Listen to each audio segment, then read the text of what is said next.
Welcome to the 4 Bells Fitness Emporium for workout from home number 50. We made it to 50, the record nobody wanted to see. But here we are at the 4 Bells, making sure we are getting our fitness in, and you are joining us online, which makes me very happy on the inside. You should be proud of yourself. During these tough lockdown times where a lot of people have given up on their fitness, you are still trying hard. So thank you for joining us on this journey. So without further ado, let's talk about what we are up to. Today is an upper body day with a focus on upper body pulling. In particular, pronated styles of pulling, which we're going to talk about more in just a second.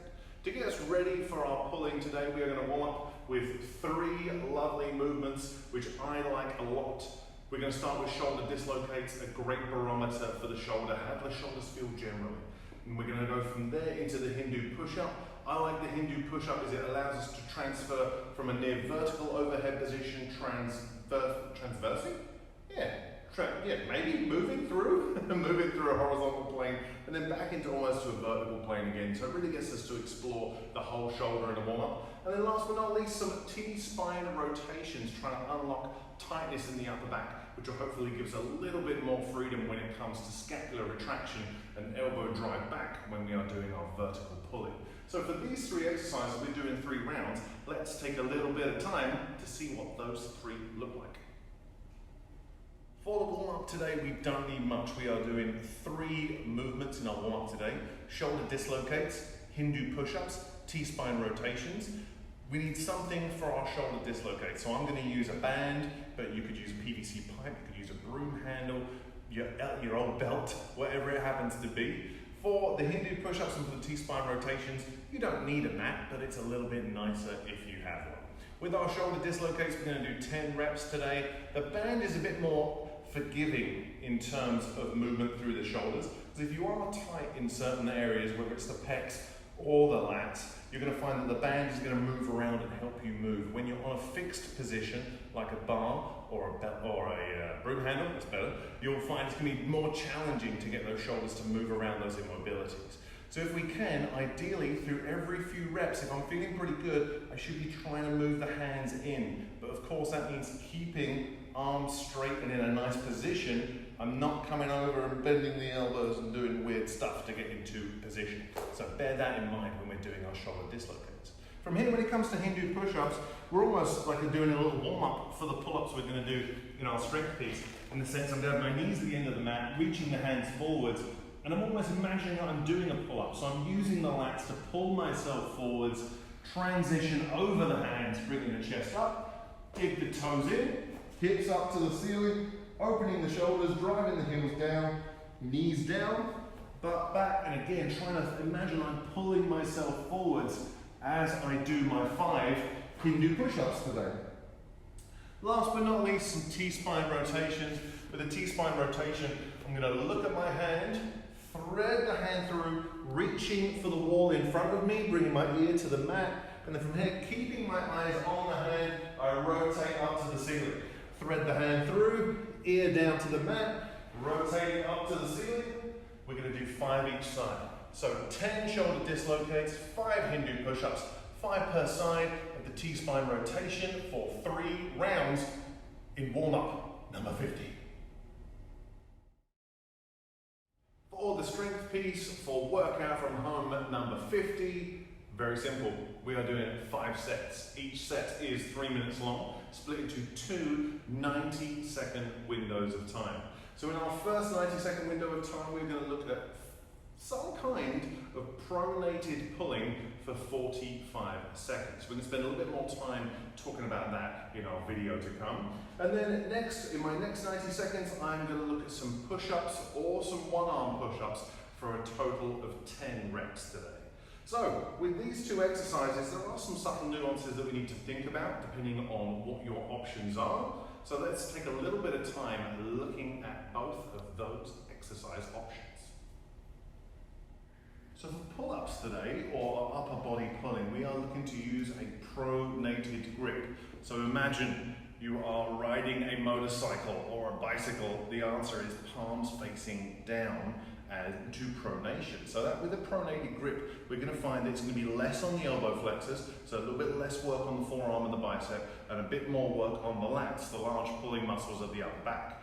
So, as it says on the board, 45 seconds, which means I'm trying to move consistently throughout that 45 seconds, which is going to be easier to do with something like a ring row, where I can kind of manage the intensity by moving the feet forwards or backwards, and a little bit more challenging, well, I say a little bit more, significantly more challenging when it comes to something like a pull-up, where I'm trying to get as many reps done as possible in 45 seconds, but of course, I'm pulling my entire body up. Or if I'm doing a negative, eccentrically loading or lowering my entire body weight.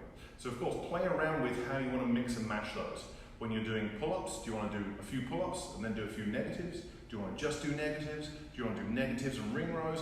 However you want to mix it up, we're trying to get quality reps in for 45 seconds without too much rest in there. Ideally, 45 seconds of continuous effort.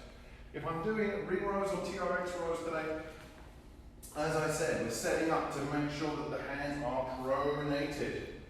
So that means body in a nice straight line, nice tight plank position, keeping the palms facing down. I drive the elbows back, but it should be nice and smooth as I perform my ring rows or TRX rows. From there, of course, if I'm doing pull-ups, same rules apply. Pronation, so palms will be facing technically down, but away from me when I'm doing my pull-up. And it could be just performing strict pull-ups as I do them, or it could be jumping up, holding, and then controlling myself through the eccentric phase in a negative. If you don't have rings, TRX, or a pull-up bar available, you could do some kind of bent over row with dumbbells, but of course the idea should be a pronated grip throughout.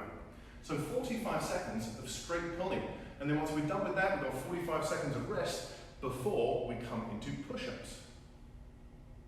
So with push-ups today, the idea is to build on intensity depending on where you are with your push-up journey.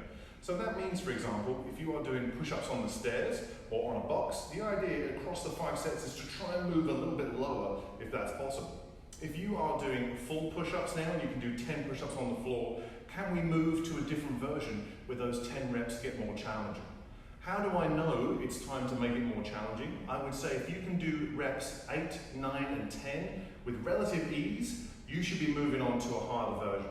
And the same rules apply if you're doing a one-arm push-up variation.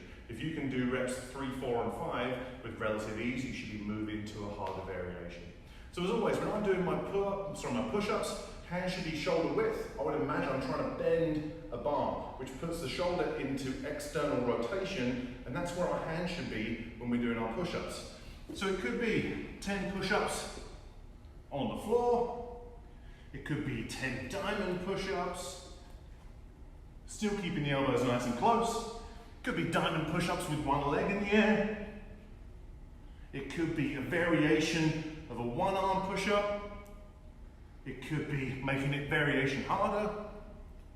Either way, it's either 10 reps on 2 arms or 5 on my weaker arm and then 5 on my stronger arm.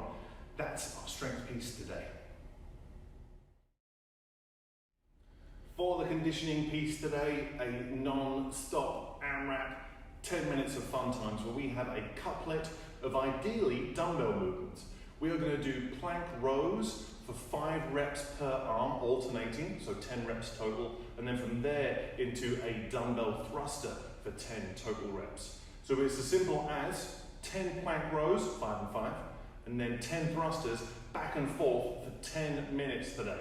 So the idea here is working within a hypertrophy or muscle building rep range, and of course looking at muscular endurance as we're trying to perform these movements over that 10-minute work period.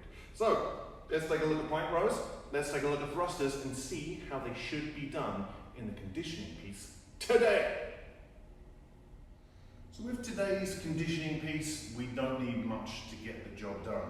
In an ideal world, I'm going to use 2 dumbbells or 2 evenly weighted weights to get our movements done. We've got 2 to do, which is plank rows and thrusters. So the idea should be starting off with my dumbbells or my kettlebells on the floor. I'm going to make sure those dumbbells are shoulder width when I start off. Into my plank, trying to resist rotation through the hips. I'm going to drive the elbows back, doing 10 total 10 rows are done, 5 per arm, I jump the feet in, standing up safely, little clean to the shoulder, keeping the elbows up. I'm going to squat down, drive overhead for that thruster, and we're going to perform 10 thrusters. It's as simple as that. Plank rows for 10 reps, thrusters for 10 reps. If you find that during the workout these are too easy, then maybe get some heavier weights if you can. Either way, maintain quality in the movement and get as many rounds done as you can in 10 minutes. For the extra sauce today, Tabata Z press. So that means that a Tabata interval is 8 intervals of 20 seconds of work followed by 10 seconds of rest. So that 30 seconds combined times 8 is 4 total minutes in our finisher today. When we're doing our Z press, because we're in a seated position, that means we can't use any sneaky legs to help us. So as we're doing a fairly high volume across the Tabata interval, you don't need to have super heavy weights to do this. You could use 2 dumbbells, you could use 2 kettlebells, you can use an empty barbell, whatever you like. Use a friendly cat, use a dog, use your baby, whatever you like. Either way, abs tight, making sure we're not sacrificing the low back or arching excessively. I'm just going to press overhead for 20 seconds. When that 20 seconds is up, I rest for 10 seconds. We are doing that for 8 times in our finisher today. And thank you for the 50 workouts we have done so far. Don't forget to subscribe. Let us know what you want to see in the workouts going forward.